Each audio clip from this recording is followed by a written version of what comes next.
위한 경제. 곽수종의 생생경제.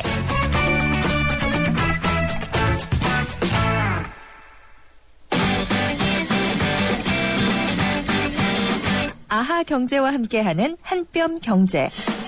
경제 상식과 재미를 매일 한 뼘씩 키워드리는 시간. 오늘의 주제, 제품 결함 무상수리 리콜은 약일까 독일까? 영어 단어 리콜에는 사람을 다시 불러들이다란 의미가 있는데요. 사람이 아닌 물건에 적용하면 제품을 회수하다란 말이 되겠죠. 리콜은 이미 출시한 제품에 결함이 있거나 결함의 소지가 발견되면 무상으로 수리하거나 바꿔주는 제도입니다. 그중에서 세계적으로 자동차 결함에 따른 리콜은 보편적인 현상인데요. 미국의 경우 지난해에는 신차 판매량의 버금가는 1,550만 대가 리콜됐답니다. 이렇게 리콜이 점점 늘어나는 원인, 소비자의 권익이 빠르게 커지고 있기 때문입니다. 하지만 기업으로서 리콜은 아주 어려운 결정입니다. 제품의 결점을 인정해야 하는 데다 비용 부담도 크기 때문이죠. 물론 당장 큰 손실을 보게 되지만 신뢰도를 높이는 긍정적인 효과도 있답니다. 예를 들어볼까요? 1982년 미국 시카고에서 타이레놀에 청산가리를 넣은 범죄가 일어나 8명이 숨졌는데요. 이때 제조사 존슨앤존슨은 2억 달러가 넘는 손해를 감수하며 미국 식품의약국의 권고보다 훨씬 더 많은 양인 3,100만 병을 거둬들여 국민의 신뢰를 얻었죠. 반대로 결함을 알면서도 숨기거나 늑장 대응을 해서 위기를 맞은 경우도 있었답니다. 일본 자동차 제조업체 토요타는 리콜에 앞서 운전 문제라며 결함을 은폐하려다가 세계 1위 자동차 기업으로서 기쁨도 잠시 소비자의 분노를 사며 경영 위기를 맞았습니다. 리콜, 기업은 솔직하게 결함을 인정하고 책임감 있게 리콜을 단행하면 제도약의 기회를 맞을 수도 있습니다. 네, 한뼘 경제 리콜이라는 단어에서부터 시작을 했습니다. 3부 YTN 생생경제 시작하겠습니다. 글쎄요, 이 리콜이라고 하는 게 사실은 기업 입장에서는 상당한 부담이죠. 자칫 잘못하다가는 자기들이 만든 제품에 하자가 있다는 것을 스스로 드러내는 거지 않겠습니까? 하지만 그 반대를 생각을 하면 그만큼 정직하고 소비자의 신뢰를 구하는 그런 전략일 수도 있다는 겁니다. 미국에서는 보통 1,000만 대가 넘는 자동차가 리콜이 되는데 우리나라에서는 100만 대가 조금 넘는, 그러니까 10분의 1 정도가 리콜이 되는 것 같습니다. 여러분도 아시겠지만 앞으로 점점 이런 자동차와 같은 이 수만 개의 부품이 들어가는 구조를 가진 기계들이 많이 나타나지 않겠습니까? 그만큼 복잡한 구조를 가질 거고요. 또 제품 개발 기간이 과거보다는 많이 줄어듭니다. 신차가 1년 만에 나오지 않습니까? 미국 같은 경우를 보더라도. 그렇다 보니까 이제 관리 감독할 수 있는 부품의 어떤 생산성이라든지 안정성을 감독할 수 있는 그런 체계도 갖춰야 됩니다. 우리 수력 원자력에서 봤지만 이런 위험한 물건도 한번 짓고 난 다음에 그걸 다시 리콜할 수 없는 상태이지 않습니까? 그만큼 관리 감독이 중요해지죠. 하지만 기업은 또 가격 압박을 받기 때문에 앞에서 말씀드린 이 4가지가 모두가 다 부담이 되는 건 사실입니다. 하지만 이 앞에서 뻔히 보이는 걸 속이려고 하다가는 기업 존망 자체가 위협받을 수 있는 지경까지 이르지 않겠습니까? 이 소비자에 대한 권리 구제, 이게 사실상 우리나라는 매우 미약하다고 고백하지 않을 수가 없을 것 같습니다. 그만큼 이 자동차 제조사가 갑의 위치에 있는 모습을 뻔히 볼 수 있는 거고요. 그다음에 국토부가 조금 역할을 해줘야 되는데 우리 정부도 뒷춤지고 있죠. 이런 면에서 국민의 입장에서 무조건 속고 당하기만 하지 말아야 되겠다는 생각도 듭니다. 기업에게 말씀을 드리겠습니다. 정직하다는 거 가슴 아프고 뼈저린 겁니다. 하지만 한때 S그룹도 불량 부품을 스스로 불태우고 깨면서 혁신을 이야기했었습니다. 기업이 이 정부보다 더 빠르고 힘차게 혁신을 하면서 나갈 때만이 우리 경제도 살고 우리의 미래도 좀 더 비전을 가지지 않을까 생각을 해봅니다. YTN 새로운 애플리케이션입니다. 예스를 통해서 여러분들의 생각 실시간으로 저에게 전달해 주실 수 있고요. 그리고 옛날처럼 단문 50원, 장문 100원 부과되는 휴대전화 우물정 0945번, 트위터는 @YTN 밑줄 이코노미로 보내실 수 있습니다. 여러분이 많이 참여하시고 좋은 의견들 많이 보내주시면 고맙겠습니다. 곽수정의 YTN 생생경제 3부 시작하겠습니다. 아이가 뗐으면 사탕을 주긴 하는데 마음이 복잡해요. 먹여도 되나? 몸에 좋은 것도 아닌데. 서울우유가 엄마의 고민 하나를 덜었다. 칼슘에서 비타민 D3까지 우유의 영양이 듬뿍. 이거 완전 씹어먹는 우유네. 서울우유 밀크캔디. 네, 피자헛입니다. 저기요, 고기 피자랑 새우 피자랑 뭐가 더 맛있어요? 둘 다 맛있습니다, 고객님. 그래도 뭐가 더 잘 나가요? 솔직하게. 둘 다 잘 나갑니다. 왜냐하면 더블 박스. 박스는 하나, 피자는 두 가지. 25,000원. 1588-5588 피자헛. 더블 박스 주세요. 박수종의 생생경제. 네, 이 요즘 국감 이야기들로 국회가 매우 바쁜데요. 여러 가지 이야기들 중에서 오늘 또 눈에 띄는 게 한 가지가 뭐냐면 이 교과서 문제입니다. 일부 경제 교과서에서 한국사 교과서처럼 편향된 내용이 포착되었다고 하는 지적이 있었습니다. 이 교과서 제가 앞에서도 2부를 진행하면서 요지라는 발음을 했지 않습니까? 사용해서는 안 될 방송 용어인데요. 이게 다 교과서나 아니면 실제 생활에서 제가 습득했던 단어들이 부지불식간에 튀어나오는 겁니다. 그만큼 어렸을 때 교육이 중요한데, 자, 오류투성이의 경제 교과서 내용들 어떤 것이 있는지, 또 이 문제를 바로잡기 위해서는 어떻게 해야 되는지 민주당의 김태년 의원과 말씀 나눠보겠습니다. 안녕하십니까? 네, 안녕하세요. 김태년입니다. 예. 이번에 경제 교과서 분석하셨다면서요. 어떤 책들입니까? 예, 이번에 제가 분석한 경제 교과서는 내년부터 고등학생들이 사용할 교과서인데요. 네. 경제 교과서는 총 4종이 검정을 합격했습니다. 네. 예, 그 시마스, 교학사, 천재교육, 비상교육 이 회사에서 나온 책들인데요. 이걸 제가 분석한 겁니다. 예. 예전에는 한국교육과정평가원이 이거 감수를 했었죠. 뭐 최근에도 네. 같은 곳에서 합니까? 아닙니다. KDI의 경제 교과서는 이명박 정부 때 이 다양성을 추구한다 그래가지고요. 예. 경제 교과서는 KDI로 넘겼습니다. 한국개발연구원에서 한다 말씀이시죠? 네. 네. 그렇군요. 그 논란이 된 부분을 좀 소개해 주시겠습니까? 뭐 여러 가지가 있는데요. 예. 그 중에서 대표적인 것 몇 가지만 소개를 해드리면 우선 예. 최저임금제에 대한 기술이 4종 교과서 모두 부정적입니다. 예. 그 교과서마다 뭐 정도의 차이는 있습니다만은 한결같이 실업을 발생시킨다 이런 식으로 부정적인 면만 기술을 했어요. 최저임금을 실시하면 예, 실업을 발생시킨다 예. 이렇게 있죠. 근데 이제 최저임금제는 아시다시피 그 헌법 제 32조에 의해서 시행 중인 제도 아닙니까? 네. 그래서 헌법에 의해서 시행 중인 제도를 마치 경제학적으로 실업을 양산하는 뭐 예를 들면 정부 실패 사례로 기술을 한 거죠. 네. 최저임금제에 대해서는 여러 가지 평가가 있을 수 있겠습니다만은 또 경제학적으로 다양한 분석도 있는데 네. 이 중에서도 가장 나쁜 면만 부각을 시킨 거죠. 예. 요 이에도 지나치게 편향적인 대목들이 있는데요. 네. 그 시마스 교과서 같은 경우에 복지비를 언급하면서 예.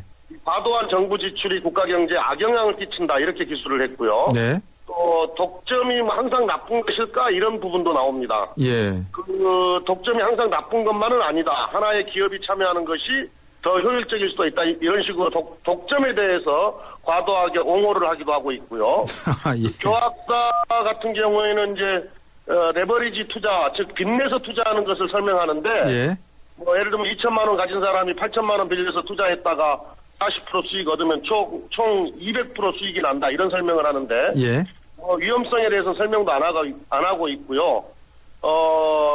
그 빚내서 투자해서 과도한 이익을 얻는 것을 마치 권장하는 듯한 이런 기술인 거죠.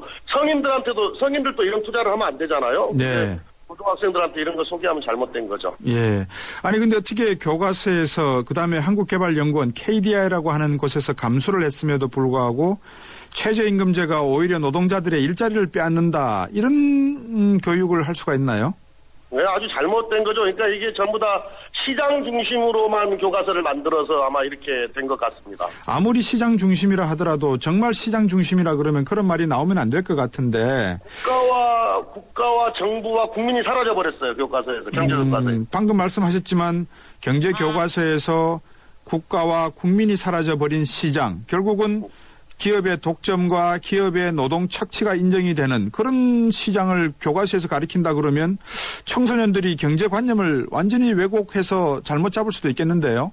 그렇죠. 이게 어렸을 때 이게 청소년 단계에서 경제관념을 어떻게 형성하느냐가 이후에 성인이 되었을 때 개인의 경제 운영 또 자기가 속한 집단의 경제 운영과 관련해서 아주 중요한 문제 아닙니까? 예. 예, 그래서 잘 가르쳐야 되는데 예. 이렇게 왜곡되고 편향된 이런 교육이 이게 바람직스럽지 않다 이런 예. 점을 지금 지적을 하는 겁니다. 근데 왜 이런 부실 교과서가 나오는 겁니까? 뭐 집필 기간이 너무 짧아서 그렇습니까? 아니면 집필하는 분들의 성향이 그렇습니까? 아니면 그분들의 역량이 부족해서 그렇습니까? 이유가 뭡니까? 이 원인을 따지자면 역사 교과서 지금 여러 가지 논란이 있는데요. 네. 다른 점도 있고 같은 점도 있는데 예, 우선 다른 점부터 말씀드리면은 역사 교과서 같은 경우에는 교과서 집필자들의 역량이 매우 의심스럽습니다. 네. 이게 기본이 안 되어 있어서 논란이 더 커진 것인데요. 예.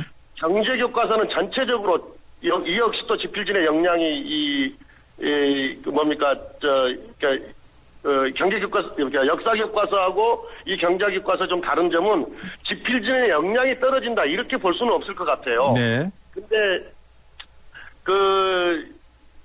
이명박 정부에서 교과서 검정 기능을 다 쪼개놨거든요. 예. 원래 이제 이 교과서에 대한 최종 책임은 교육부 장관에게 있는 건데 예.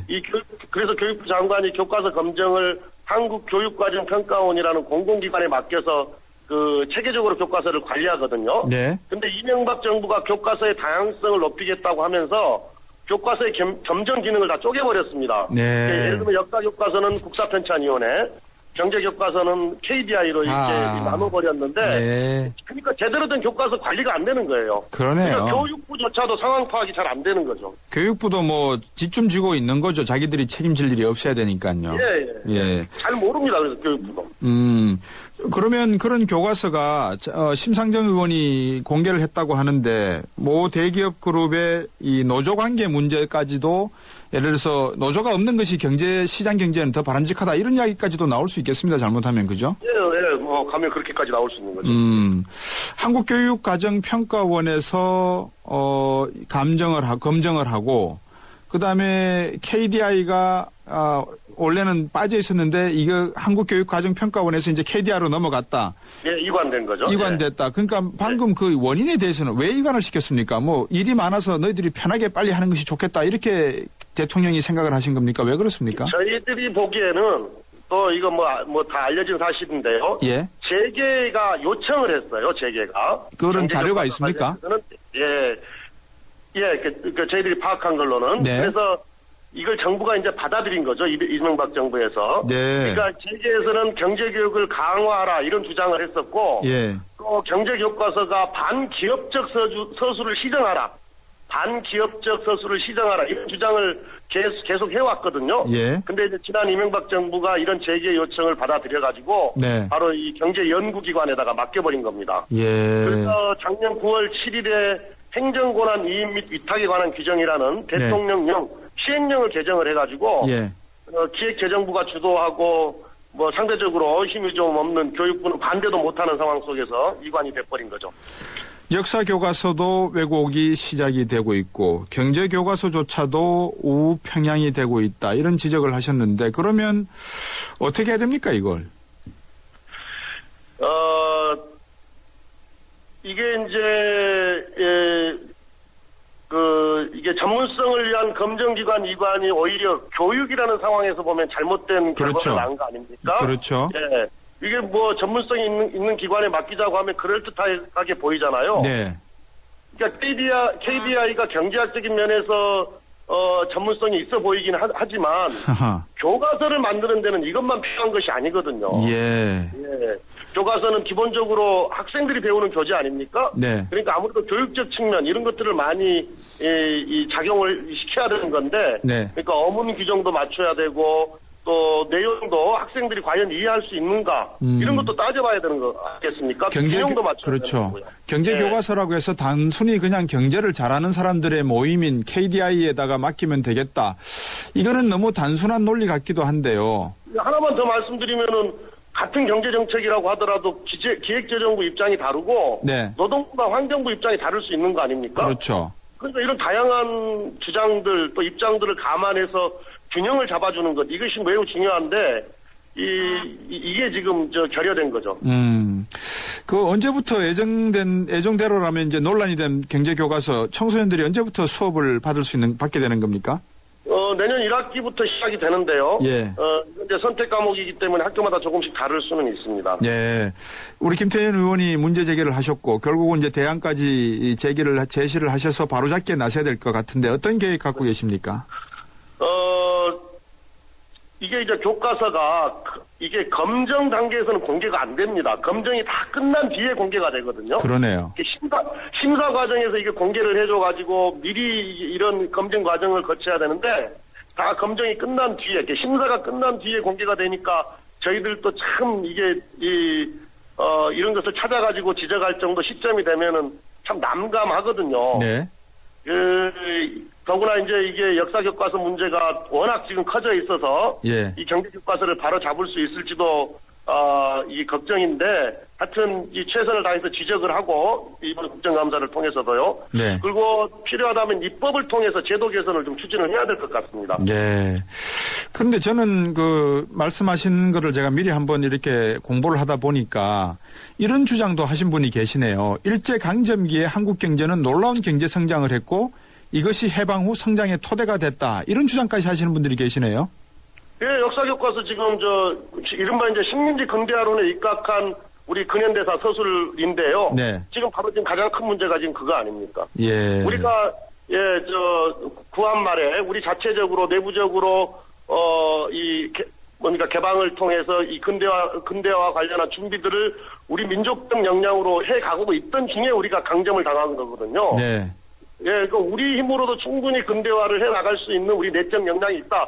이렇게 서술하는 게 맞는 거거든요. 그런데 마치 일본이 강점했기 때문에 우리가 근대화가 됐다. 이거 완전히 식민지 근대화론에 입각한 역사 서술이라고 볼 수밖에 없는 겁니다.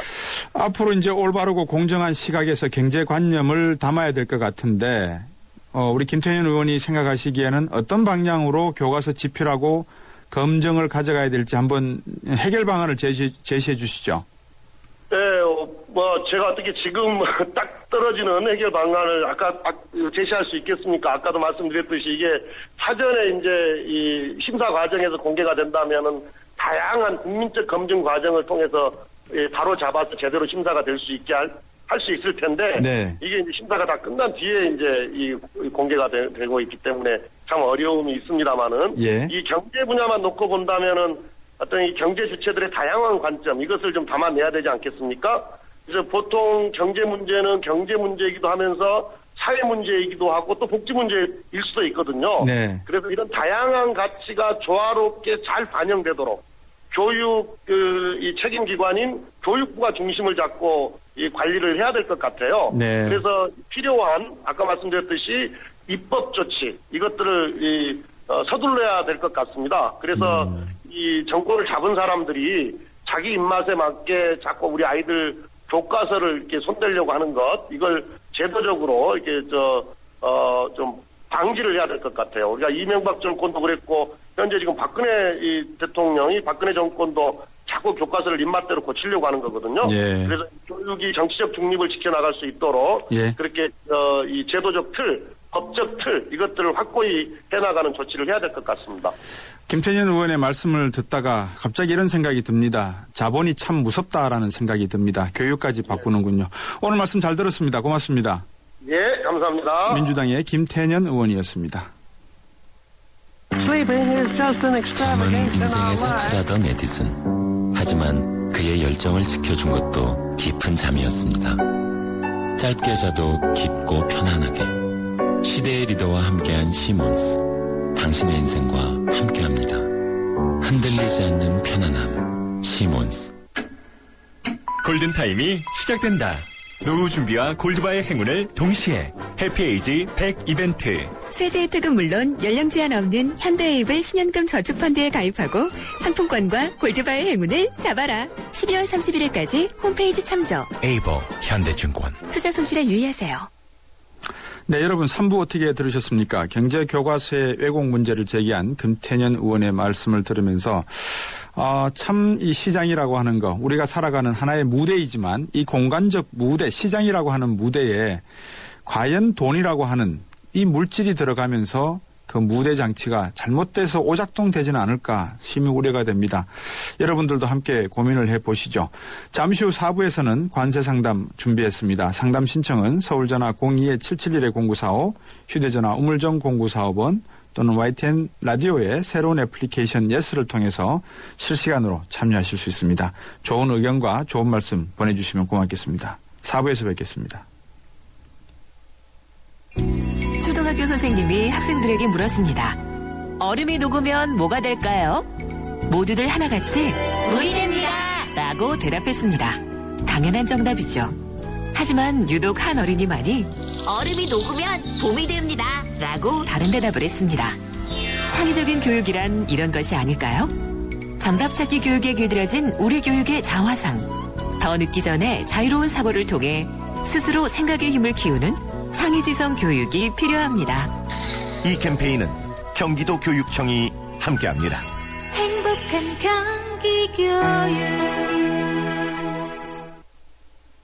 살아있는 뉴스 깨어있는 방송 한국의 뉴스 채널 YTN 뉴스 FM.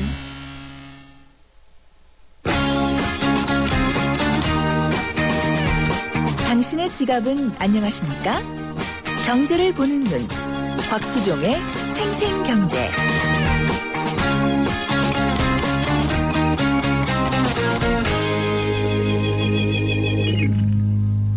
세상의 베이스가 되다 포스코협 채널로 곽수종의 YTN 생생경제 4부 시작하겠습니다.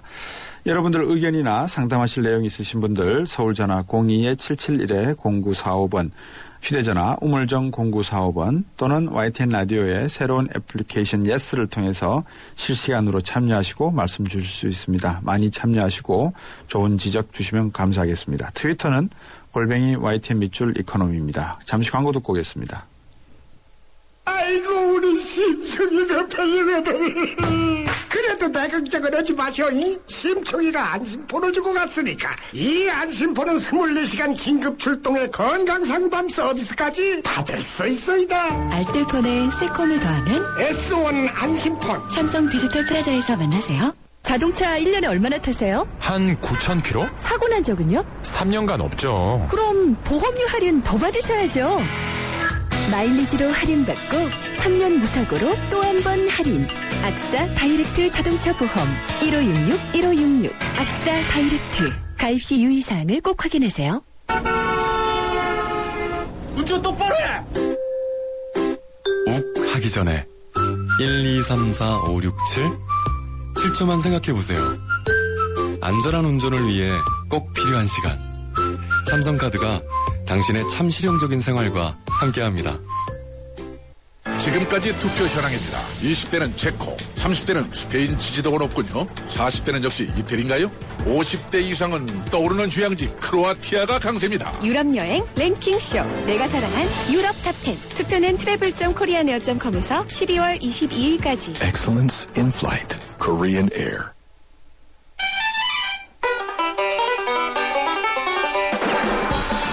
생생 재테크 정보, 듣다 보면 어느새 터득되는 재테크 가이드. 네, 금융상품 백서 시간입니다. 정부가 이 서민 전세 부담 덜어드릴 의량으로 목돈 안 드는 전세 대출 야심차게 출시했죠. 반응이 어떤지 궁금하지 않으세요? 서춘수 신한은행 목동 하이페리온 지점장님과 말씀 한번 나눠보겠습니다. 안녕하세요. 예, 안녕하십니까? 목돈 안 드는 전세 대출 나온 지 8월 달에 부동산 대책이 나왔으니까 한 2개월쯤 됐네요. 예, 그렇습니다. 어떻습니까, 지금? 예, 두 가지 상품이 출시가 됐습니다. 네. 방금 말씀하신 대로 지난 8월 23일에 목돈 안 드는 전세 대출 2가 먼저 나왔고요. 지난 9월 말에 목돈 안 드는 전세 대출 1 상품이 나왔습니다. 예. 2가 있는데 2가 먼저 나온 것이죠. 네. 이 중에서 전세 대출 2가 먼저 출시됐는데 세입자가 집주인으로부터 전세 보증금을 돌려받을 권리, 이걸 이제 보증금 반환 청구권이라고 하는데요. 네. 이 권리를 은행에 양도합니다. 예. 그러면 은행은 이것을 담보로 보증금의 80% 이내에서 최고 2억 6,600만 원까지 대출해드리는 상품이고요. 네. 무주택 세대주이어야 하고요. 네. 대출 금리는 연 3%대에서 4%대 금리가 적용되고 있으니까 네. 일반 전세자금 대출 금리가 4에서 5% 정도 되니까요. 금리도 약간 낮게 대출 한도는 더 많이 이렇게 드리는 상품입니다. 그러면 목돈 안 드는 전세 대출 1은 또 어떤 상품입니까? 지난 9월 말에 출시가 됐고요. 예. 집주인이 전세에 들어오시는 분을 위해서 자기 집을 담보로 은행에 가서 전세 보증금을 대출받는 식입니다. 그러면 전세 들어오는 세입자는 대출 이자만 내면 되는 것이고요. 네. 그런데 전세 계약자가 많은 상황이라서 이 상품 집주인에게 다양한 세제 혜택을 드리겠습니다. 그래서 이 상품을 활성화시키겠습니다라고 하는 게 정부의 의지인데요. 네. 집주인에게 돌아가는 혜택을 보면 대출금에 대한 소득세 비과세, 또 담보대출 이자 납입액에 대해서 소득공제를 해드립니다. 네. 또 집주인의 주택담보대출 규모에 비례해서 재산세, 종합부동산세를 감면해드리는 이런 세금 혜택을 집주인에게 드리고 있습니다. 그때 제 기억에 우리 서춘수 지회장님과 말씀 나누면서 네. 이게 과연 팔릴까요? 라고 했었는데 반응이 어떻습니까? 신통치가 않습니다. 아, 역시 그렇군요. 예, 8월 하순에 나온 목돈 안 드는 전세대출 2는 은행 전체적으로 판매된 상품이 수십 건, 대출 금액도 수십억에 불과하고요. 네. 목돈 안 드는 전세대출 1은 판매된 지 9월 말에 나왔으니까요. 이제 보름 정도 됐습니다만 예. 물론 성공 여부는 기다려봐야 되겠습니다. 하지만 예. 지금까지 취급 실적이 거의 없는 것으로 알려지고 있습니다. 예. 대통령께서 공약했던 내용이고요. 예. 당연히 정부가 관심을 갖고 있고 또 그렇다 보니 저희 은행 본점에서도 어느 은행이나 마찬가지일 겁니다. 저희 영업점의 성과를 독려하고 있습니다. 네. 회의 때마다 성과 내라라고 꼭 내려오고 지시가 내려오고 있고요. 예. 일선 저와 같은 은행 영업점에서 성과를 내는 것이 정말 쉽지가 않습니다. 왜 이렇게 외면을 받겠습니까? 전세 공급의 수요와 공급 이걸 보시면 답이 나오는 건데요. 수요가 월등히 많기 때문에 집주인이 갑입니다. 너무나 당연한 갑의 위치에 우뚝 서 있는데 그분들이 은행에 가서 내 집을 담보로 대출을 받아서 전세보증금으로 충당하십시오라는 것인데요. 네. 그럴 이유가 없을 것 같습니다. 예. 목돈 안 드는 전세대출 1 역시 세입자가 대출을 받으려면 집주인이 질권 설정에 동의하는 확약서 작성해야 하고요. 네. 은행을 방문을 해야 됩니다. 어허. 물론 질권을 설정하더라도 집주인에게 피해가 가는 것은 없습니다만 복잡한 서류 작업 자체를 집주인들이 꺼리고 있습니다. 또 하나 이유는 이 전세대출 목돈 안 든다, 1, 2 두 가지 상품을 내놓았는데요. 이 이전에 다양한 전세자금 대출이 있습니다. 네. 그래서 대체할 수 있는 다른 전세 상품이 있기 때문에 굳이 세입자 입장에서 집주인을 기분을 거슬리면서까지 선택을 할 이유가 많지 않습니다. 요즘 전세대출 상품 문의가 그래도 옵니까? 어떻습니까? 예, 아무래도 이사철이니까요. 예. 어떤 상품을 많이 여쭤보시던가요? 예, 금리 기준으로 가장 낮은 금리가 적용되는 상품, 이제 저소득 가구 전세자금 대출인데요. 이 상품은 지방자치단체가 하기 때문에 지방자치단체장의 저소득 가구라는 추천을 받아야 됩니다. 예. 최고 9,100만 원까지 대출을 이용할 수 있는데 예. 이 상품은 이용하기가 쉽지가 않고요. 가장 인기 있는 상품은 역시 근로자 서민 전세자금 대출입니다. 부양가족이 있는 무주택 세대주이거나 단독세대주라면 만 30살 이상이면 이 근로자와 서민을 위한 전세자금 대출을 받을 수가 있습니다. 네. 본인과 배우자의 연간 소득이 5천만 원 이하여야 하고요. 신혼부부라면, 그러니까 결혼 5년이 안 된 신혼부부라면 부부 합산 연간 소득이 5,500만 원 이내라면 이 전세자금 대출을 70% 이내에서 최고 8천만 원, 또 수도권 지역은 1억 원까지 대출을 받을 수 있겠습니다. 네. 금리도 좀 낮습니까? 어떻습니까? 예, 낮습니다. 저소득 가구 전세자금 대출은 연 2%이고요. 근로자 서민 전세자금 대출은 연 3.3%입니다. 네. 제가 앞에서 집주인 목돈이 들지 않는 전세자금 대출 1, 2가 나왔다라는 말씀을 드렸고요. 이 상품의 대출 금리가 3% 중반에서 4% 중반이다라고 말씀을 드렸는데요. 근로자 서민 전세자금 대출은 3.3이고요. 네. 여기에 자녀가 3명이 넘으면 0.5%포인트 금리를 깎아드립니다. 65살 이상 가족이 있거나 다문화 가구 또 장애인 가구는 0.2%포인트 금리를 우대해드립니다. 네. 전세자금 대출 중에선 가장 금리가 낮다 이렇게 말씀드릴 수 있습니다. 방금 대출 상품 말씀을 듣고 보면 공통되는 것이 소득에 따라서 연동해서 이 상품이 만들어지는 것 같은데 예. 소득 제한 받지 않는 그런 대출 전세 대출 상품도 있을까요? 예, 저소득 가구 전세자금 대출은 자치단체가 지원하는 상품이고요. 예. 또 방금 말씀드렸던 근로자 서민 전세자금 대출도 국민주택기금으로 지원하는 상품이라서 예. 대상이 제한이 됩니다. 그렇군요. 반면에 대상만 되면 금리가 낮은 거고요. 그런데 이걸 제외한 전세자금 대출도 일반 시중은행에서 다양하게 취급을 합니다. 네. 대부분 대상에 제한이 없고요. 최대 대출금이 3억 원까지 대출을 받을 수가 있습니다. 네. 대출금리를 보면 연 3에서 5% 정도 그래서 앞에서 말씀드린 상품에 비해서 금리가 높다라는 이런 단점은 가지고 있습니다. 화제를 좀 바꿔가지고 다른 뉴스에서도 가끔 나오기도 합니다만 뭐라 그럴까요? 휴면 계좌 말입니다. 예. 내가 모르고 돈을 찾을 수 있는 계좌가 있지 않을까? 여기에도 수천억 원이 남아있다는 그런 얘기를 듣는데 예. 어떻습니까? 휴면 계좌 통합조회 시스템이 관심을 받고 있다고 하는데요. 예, 그렇습니다. 휴면 계좌는 방금 말씀하셨습니다만 말 그대로 계좌 주인이 수년 동안 이용하지 않아서 은행이나 보험사 우체국에서 낮잠 자고 있는 계좌를 말합니다. 네. 저도 조회는 해보지 않았습니다만 당연히 있을 것 같은데요. 휴면 계좌가 되더라도 2년 안에 청구가 가능합니다. 찾을 수가 있는데요. 네. 2년이 지나면 미소금융재단으로 넘어갑니다. 그래서 저소득자, 저신용자를 위한 지원금으로 활용이 되는데요. 네. 물론 미소금융재단으로 출연된 경우라 해도 찾을 수가 있습니다. 네. 그런데 5년이 넘어가면 되찾을 수가 없습니다. 이걸 이제 휴면 계좌 통합조회 시스템이라고 해서 예. 방치된 예금이나 보험금을 주인에게 찾아주는 서비스가 지금 시행 중인데요. 네. 전국은행연합회 또는 생명보험협회, 손해보험협회 인터넷 홈페이지에 들어가셔서 조회해보면 가능합니다. 단 2003년 1월 1일 이후부터 제공이 되고요. 예.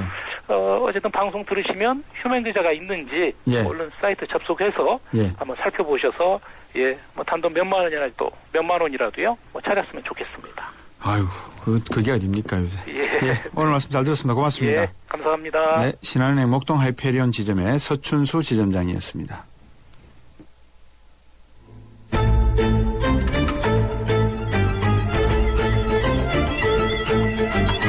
곽수종의 생생경제, 금요기획. 외국인이 지속적으로 바이코리아를 외치고 코스피가 연중 최고치를 경신하는 가운데 과연 한국 증시의 상승세 어디까지 가능할까요? 이번 주 금요기획에서 짚어봅니다. 네.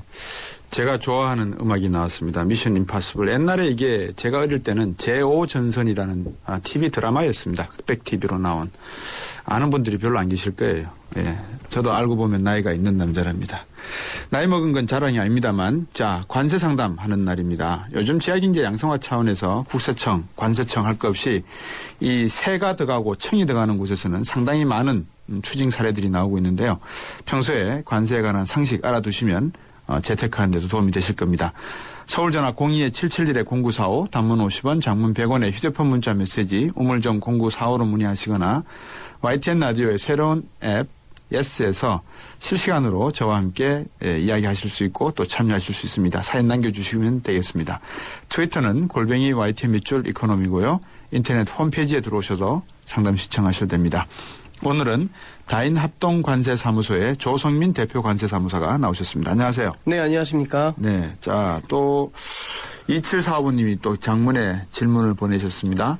저희 회사는 미국으로부터 가공식품을 수입하고 있는 업체인데 항상 인보이스에 있는 금액대로 신고하고 식품 검역을 필하고 모든 세금을 다 내고 수입 신고 수리를 받아 물건을 팝니다.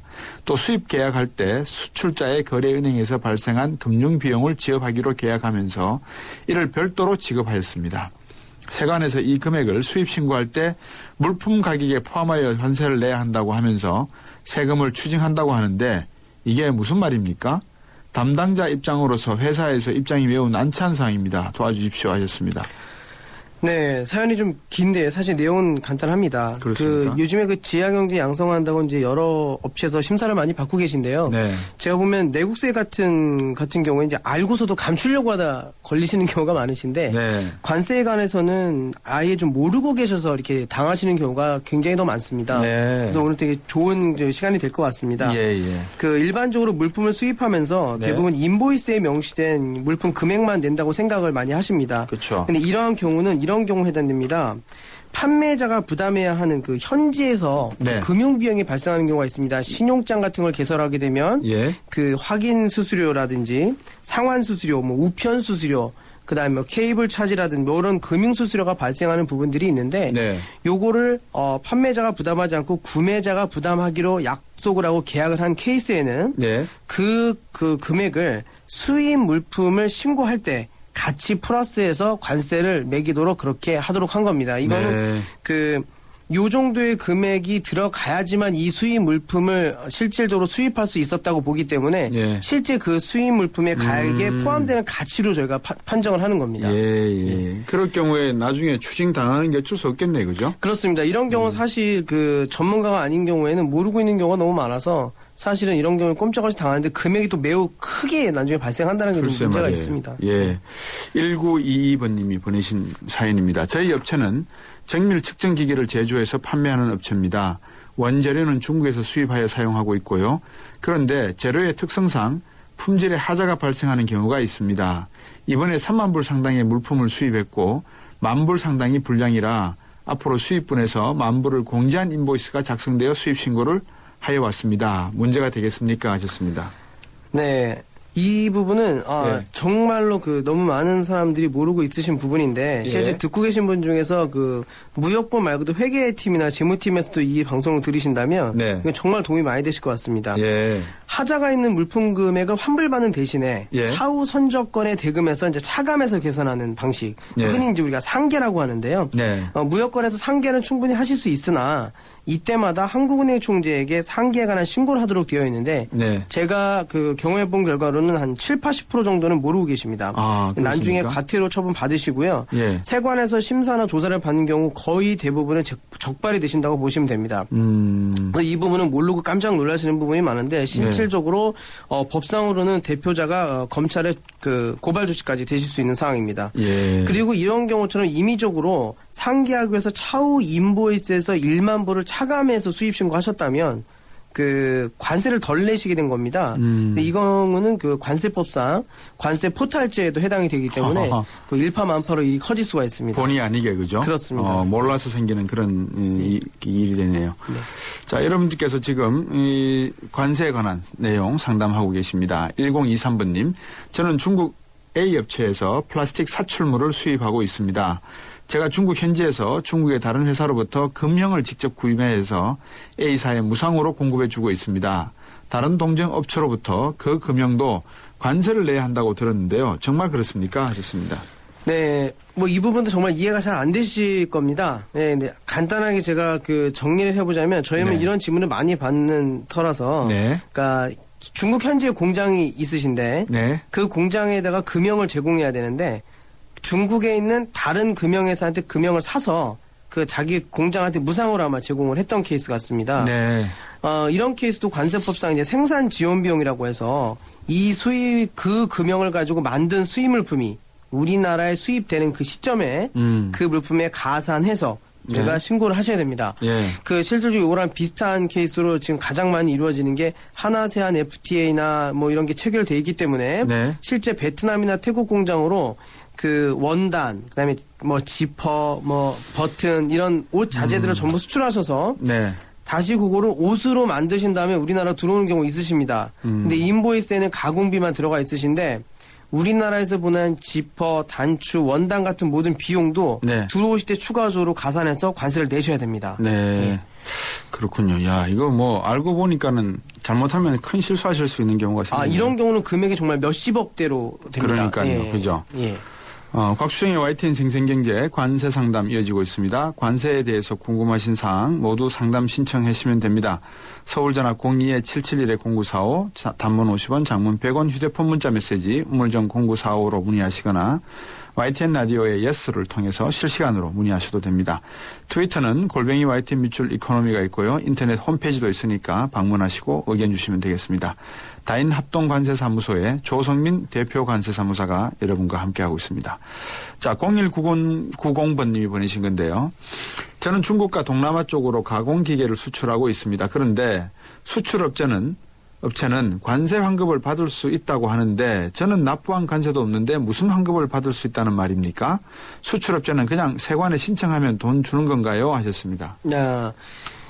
이 부분에 혼란이 있으신 분이 많으시고요. 네. 본인의 말을 주시는데 사실상 그 국세청에서 하고 있는 부가세까지 저희 관세사무실에서 환급해 주시는 거 아니냐라고 전화 오시는 경우가 정말 그래요? 생각보다 많습니다. 예. 근데 자, 정리를 해드리겠습니다. 수출을 하신다고 해서 무조건 환급을 받으실 수 있는 건 아닙니다. 일단은 그 물품을 직접 제조한 업체만이 환급을 받으실 수 있는 권한이 있는 게 원칙입니다. 예. 그 수출만 하시고 제조는 하지 않으셨다면 관세환급 대상자는 아닌데요. 예. 직접 제조를 하셨지만 예. 이런 경우 있습니다. 나는 모든 국산원 재료만을 사용해서 물품 만들어서 수출했는데 예. 내가 수입원 재료를 써서 낸 관세도 없는데 예. 낸 관세가 없는데 무슨 환급을 받는단 말씀인가 예. 라는 게 궁금하신 부분이 있으신데요. 예. 제조업체라고 하면 순수 국산 원재료만 사용하셔서 예. 수출 물품을 만들으셨다고 하더라도 네. 간이정의 환급제도라는 것이 있어서 환급을 받으실 수 있는 부분이 있으시니까 네. 이런 부분이 있으시다고 하면 그 관세사한테 문의를 하셔서 세관에 그 관세 환급을 신청할 수 있도록 진행하시면 되시겠습니다. 관세 환급이라고 해서 뭐 아무한테나 다 주는 건 아니고 일정한 조건을 만족시켜야 되는 거니까 그죠? 그렇습니다. 그 조건을 만족시키는지를 관세사분들에게 상의하시면 되겠네요. 네, 그렇습니다. 예, 그러면 상당히 비용 절감에 도움이 되지 않겠습니까? 실질적으로 수출만 주력하고 있는 업체는 연애에 한 1억씩 5천만 원씩 6천만 원씩 환급받는 케이스는 굉장히 많습니다. 예. 9095번님. 제 아들이 미국에서 중고로 미국 안에 현대에서 제작한 차량을 구매해서 사용하다가 이번에 공부를 마치고 입국하게 되었는데요. 한미 FTA가 체결되어서 미국에서 수입되는 차량은 특혜 세율을 받는다고 하던데 그럼 제 아들 차량도 가능합니까? 하셨습니다. 이런 분들 계시겠네요. 많이 있습니다. 많이 네. 있는데 제가 안타깝지만 안 된다고 일단 먼저 말씀드리겠습니다. 이유는 하나입니다. 예. 자, FTA에 관련돼서 그 절세를 하시려면 네. 원산지 증명서가 필요하십니다. 그렇죠. 근데 원산지 증명서만 있다고 되느냐? 예. FTA 원산지 증명서는 내가 이 원산지가 거기 원산지가 맞다라고 하는 입증 서류들을 다 가지고 있어야 됩니다. 예. 근데 실질적으로 세관에서 그 이사화물가 쪽에서 이거를 인정을 안 해주는 이유가 예. 첫째, 이렇게 중고로 산 자동차를 수출자나 생산자가 원산지 증명서를 발행해 줄 리가 없고 예. 설사 발행에 자기가 그 수입자가 한미 FTA는 수입자가 발행할 수도 있지만 예. 수입자가 사인하고 발행한다 하더라도 그거에 대한 입증 서류로 한다면 자재명서서라든지 이런 것들이 다 있어야 되는데 맙소사. 이런 것들을 갖추고 있을 가능성이 불가능하기 때문에 예. 사실상 이사화물로 들어온 중고 자동차 같은 경우에는 특혜 관세를 못 받으신다고 생각하시면 됩니다. 네, 아이고 안타까워라. 자, 4070번님인데요. 수입할 때 부두의 창고비의 기준 적용 방법은 무엇입니까? 하셨습니다. 그러니까 질문이 간단하대요. 네네네. 예. 수입할 때 창고를 산정하시는 기준을 말씀하시는 거죠? 예. 그 관세율은 정확하게 딱 기준 관세율이나 특히 정해져 있는데 네. 창고는 예. 그 창고 하는 업마다 다르신데 근데 중요한 거는 그 물품의 가격. 네. 중량, 예. 부피 이게 다 동시에 적용이 됩니다. 예. 근데 거기서 주의하실 점은 뭐냐면 중량이랑 부피까지는 이해하시는데 인보이스 금액이 크다고 창고료가 많이 나오는 경우가 있으세요. 그렇죠. 예, 그런 경우도 반드시 있기 때문에 왜냐하면은 그만큼의 보관하는 데 대한 그 보안에 대한 그 때문에 돈이 더 많이 나오시기 때문에 그 세 가지가 합산해서 나오신다고 생각하시면 됩니다. 예. 간단하게 그 외국에서 만약 우리나라 국산차를 사면 우리나라 가져올 때 무관세 통과가 된다 그러잖아요. 네, 그렇죠. 그거는 맞는 말이죠. 그렇습니다. 네네. 그러니까 우리나라에서 생산된 차를 외국에서 수입해서 샀을 경우에 수입된 차를 샀을 경우에 네. 그 부분은 우리나라의 무관세로 가져올 수 있다. 우리나라에서 제작된 거를 가지고 갔다가 미국에다가 이제 파는 거죠. 네. 그래서 거기서 수입된 것을 사서 네. 다시 우리나라로 가져올 때. 그거는 안 되십니다. 그래요? 네, 그거는 적용받으실 수 없으십니다. 예. 그 내용을 다음에 한번 여쭤봐야 될 것 같습니다. 예. 관세 상담 여기까지고요. 다인 관세사무소의 조성민 대표 관세사님께 오늘 말씀 드렸습니다. 고맙습니다. 네, 수고하셨습니다. 네. 안녕하십니까. IBK 홍보대사 송혜입니다. IBK 기업은행은 대한민국 국민 모두가 거래할 수 있는 은행입니다. 국민 여러분, 기업은행에 예금하면 기업은 살립니다. 그리고 기업이 살아야 일자리가 늘어납니다. 참 좋은 은행, IBK 기업은행. 나랑 결혼해줄래? 내 속까지 풀 스테인리스로 건강하고 깨끗하게 지켜주고 아껴주고 싶으니까 쿠쿠 풀 스테인리스 2.0 에코. 매일 너와 쿠쿠하고 싶어. 쿠쿠. SK이노베이션이 석탄에게 물었다. 왜 너를 공유라고 생각할까?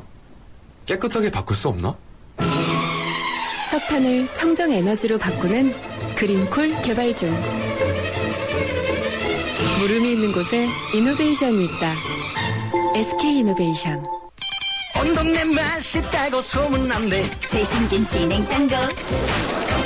모든 제품 나보고 비교했지. 역시 다 하이마트. 김치 냉장고 하이마트. 최신 김치 냉장고 잘 사려면 하이마트로 가요. LG G2는 왜 모든 버튼을 폰 뒤에 두었을까?